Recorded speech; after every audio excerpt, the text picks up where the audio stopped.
আমরা অনেকেই আছি কম বেশি পাকা কাঁঠাল খেতে একটু অপছন্দ করি। তবে কোনো একদিন যদি বাড়িতে পাকা কাঁঠাল আনা হয়, একবার হলো এরকম একটা রেসিপি বানাতে একদমই ভুলবেন না। এত সুন্দর লাগে খেতে, জাস্ট মুখে দিতেই মিশে যায়। যে কোনো মিষ্টির স্বাদকে হার মানিয়ে দেবে। একবার তৈরি করার পর দেখবেন বাড়িতে কাঁঠাল আনলেই এই রেসিপি বানানোর আবদার থাকবেই। নমস্কার বন্ধুরা, নতুন একটা পর্ব দেখার জন্য আপনাদের সকলকে স্বাগত জানাই।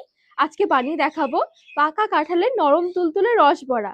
কাঁঠালের এই সিজনে একবার হলে রসবড়াটা বানিয়ে দেখতে পারেন, খেতে দারুণ লাগে। চলুন, আশা করছি আজকের রেসিপি অনেক ভালো লাগবে। সবার প্রথমে আমি কয়েক কোয়া কাঁঠাল ছাড়িয়ে নিয়েছি। এবারে কাঁঠালের বীজটা বের করে নিতে হবে।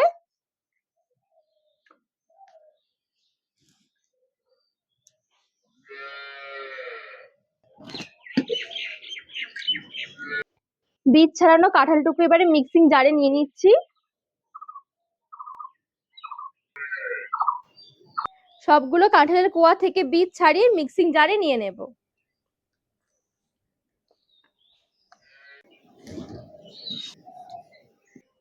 এবারে মিক্সির ঢাকনা লাগিয়ে মিক্সিতে ভালো করে কাঁঠালটুকু একটু পেস্ট বানিয়ে নেব।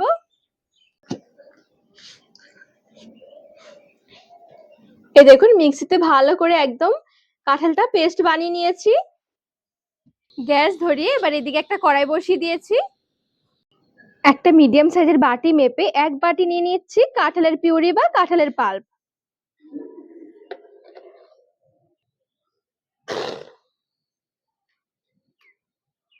সেম বাটি মেপে নিয়ে নিচ্ছি এক বাটি জল।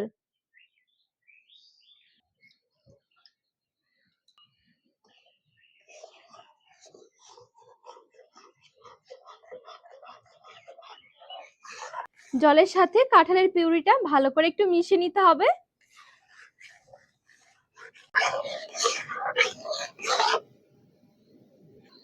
সামান্য লবণ দিয়ে দিলাম। দিয়ে দিচ্ছি সেই বাটি মেপেই এক বাটি সুজি। গ্যাসের আঁচটা একদম হালকা রেখে একটু ভালো করে মিশিয়ে নেব।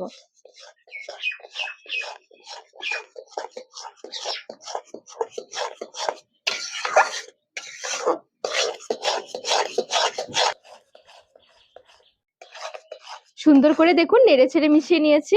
এ পর্যায়ে গ্যাসের আঁচটা কিন্তু একদম হালকা রেখে তারপরে মেশাতে হবে, তা না হলে খুব তাড়াতাড়ি করে কিন্তু সবটুকু জল টেনে যাবে, সুজি কাঁচা থেকে যাবে। এবারে দিয়ে দিচ্ছি সামান্য একটু কোরানো নারকেল। নারকেলটা যদি হাতের কাছে থাকে অবশ্যই দিতে পারেন, টেস্টটা দারুণ আসে।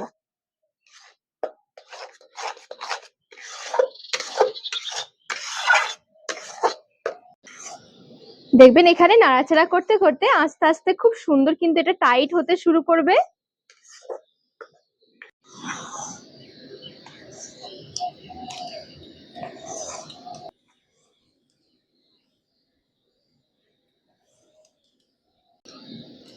তো এই দেখুন খুব সুন্দর কিন্তু এখানে একটা ডোয়ের মতন তৈরি হয়ে গেছে।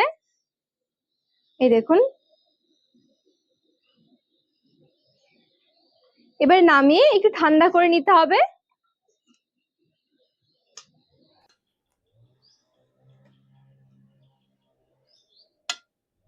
ডোটা ঠান্ডা হতে হতে এদিকে আমি একটু চিনির রস তৈরি করে নেব। কড়াই নিয়ে নিচ্ছি এক বাটি চিনি। রসটা বানাবো। এক বাটি জল,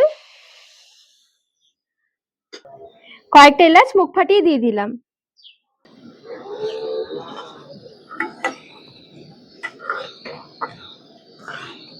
রসটা খুব বেশি একটা ঘন করব না, একটু পাতলা করে তৈরি করব। তাহলে কি রসবড়ার মধ্যে খুব সুন্দরভাবে রসটা ঢুকে যাবে। আর ঘন হলে কি রস ঢুকতে চাইবে না। তো সেই জন্য একটু পাতলা করে বানাতে হবে। যখনই চিনি গলে গিয়ে রস ফুটে উঠবে আঁচ বন্ধ করে দিতে হবে। এই দেখুন রস সুন্দরভাবে কিন্তু ফুটে উঠেছে, আঁচ বন্ধ করে দিচ্ছি। এবারে গ্যাস ধরিয়ে এদিকে আরেকটা কড়াই বসিয়ে দিয়েছি। এই কড়াইয়ে একটু তেল গরম করে নেব।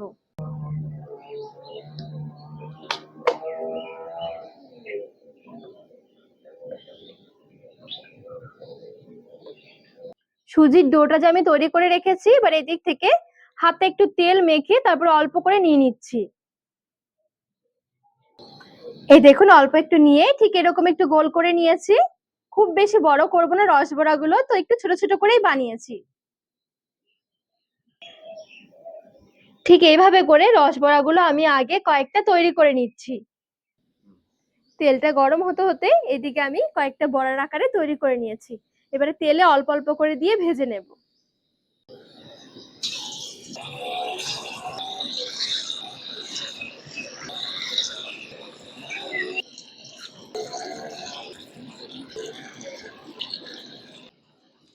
আর এই রসবড়াগুলো ভাজতে শুধু একটা জিনিসই খেয়াল রাখতে হবে, গ্যাসের আঁচটা কিন্তু কোনোভাবে কমিয়ে দেওয়া যাবে না। গ্যাসের আঁচটা একদম বাড়িয়ে রেখে তারপরে ভাজতে হবে, তা না হলে কিন্তু এগুলো তেলে তেলে ভেঙে ছড়িয়ে যাবে। বাকিগুলো ঠিক এইভাবে করে ভেজে নিচ্ছি।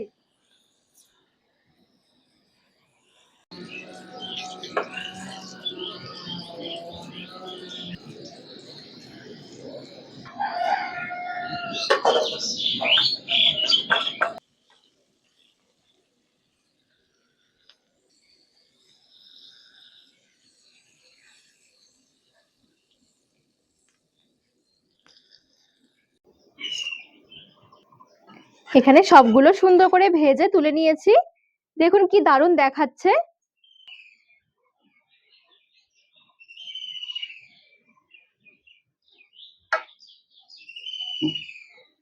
ঢাকা দিয়ে এই রসবড়াগুলো ঢেকে রেখে দেব যতক্ষণ না ভালোভাবে ঠান্ডা হচ্ছে।